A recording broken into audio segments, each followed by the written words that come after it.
Mes amis, dans presque tous les foyers des évangéliques, nous avons l'habitude de laisser la Bible sur la table ouverte alors au psaume 91.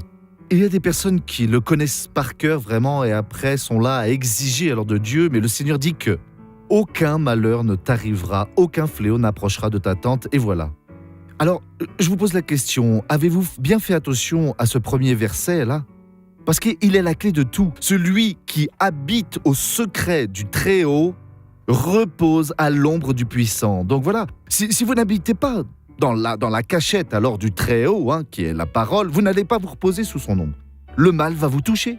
Les promesses n'ont plus de valeur alors pour vous. Mais au moment où vous prenez tout cela et croyez, alors mes frères, Dieu entre en action, Dieu fait ce qu'il a promis et c'est ce qu'il veut faire pour vous à présent. Nous allons commencer à habiter alors en Dieu. Dieu, je veux habiter dans ta cachette pour que je puisse alors, à l'ombre du Seigneur omnipotent, me reposer. Alors Dieu va vous aider. Regardons maintenant cette personne qui a été bénie et nous revenons ensuite. Elle avait une douleur au genou depuis 40 ans, vous voyez. 40 ans ? Oui, et aujourd'hui, elle était toute raide, toute endolorie, tous ses tendons, et maintenant...